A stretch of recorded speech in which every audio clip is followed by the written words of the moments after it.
حضرت عمر فاروق رضی اللہ تعالیٰ عنہ کا زمانہ تھا کہ آپ کے پاس دو بندے اپنا مقدمہ لے کے آئے اور جو مدعی تھا، جس نے کمپلینر تھا، جس نے کمپلین کی تھی، دعویٰ کیا تھا، اس نے دو گواہ پیش کیے کہ فلاں چیز میری ہے، میں اس پر دو گواہ پیش کرتا ہوں۔ اب اسلامی عدالت کا تقاضا یہ ہے کہ جو گواہ ہوتے ہیں ان کی عدالت ضروری ہوتی ہے، ان کے بارے میں یہ تحقیق کی جاتی ہے کہ یہ گناہ کبیرہ کا مرتکب تو نہیں، یہ اپنے معاملات میں کیسا ہے اس کو دیکھا جاتا ہے۔ حضرت امیر المومنین ایک کو تو پہچانتے تھے کہ بڑا پابند صوم و صلات بھی ہے، نیک آدمی ہے اور عادل بھی ہے، سب کچھ جانتے تھے، لیکن دوسرے کے بارے میں انہیں پتہ نہیں تھا کہ یہ کیسا آدمی ہے، یہ معاملات میں کیسا ہے۔ تو حضرت نے مجلس سے پوچھا کہ اے مجلس والو،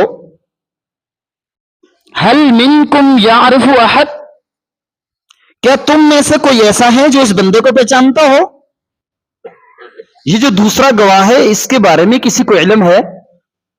تو ایک شخص کھڑا ہو گیا، کہا کہ یا امیر المومنین انا عارف ھذا، امیر المومنین میں اس کو پہچانتا ہوں، میں اس کو پہچانتا ہوں۔ تو امیر المومنین نے کہا وکیف تعرفہ، اچھا بتاؤ شخص کہ آپ اس کو کیسے پہچانتے ہیں؟ لعلک جارہ، شاید آپ اس کے پڑوسی ہیں اور پڑوسی کو زیادہ جانتا ہے، اس کی طبیعت، اس کے اخلاق، اس کے معاملات کو پہچانتا ہے۔ تو اس نے کہا نہیں، پڑوسی نہیں ہے۔ تو پھر کہا لعلک تاجرت معہ، شاید آپ نے اس کے ساتھ تجارت کی ہو، لین دین کی ہو، درم و دینار آپ کے اس کے ساتھ اس کا معاملہ ہوا ہو، اور آدمی اپنے معاملات میں اس کے کھرا کھوٹا ہونا پہچانا جاتا ہے۔ کہا نہیں، تجارت بھی نہیں کی۔ پھر امیر المومنین نے کہا لعلک صاحبت سفرہ،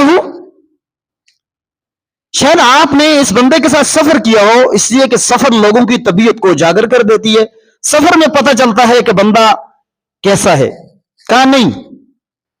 تو پھر امیر المومنین نے کہا لعلک رأیتہ تہز رأسہ قائما وراکعا فی المسجد، پھر مجھے لگتا یہ ہے کہ آپ نے اس مسجد میں رکوع سجدہ کرتے ہوئے سر ہلاتے ہوئے دیکھا ہوگا۔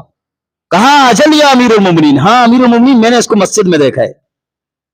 کہا اجلس انت لا تعرف اذن، بیٹھ جاؤ، تم اس کو نہیں پہچانتے ہو، تمہاری اس بات کی پہچان ہمیں نہیں چاہیے۔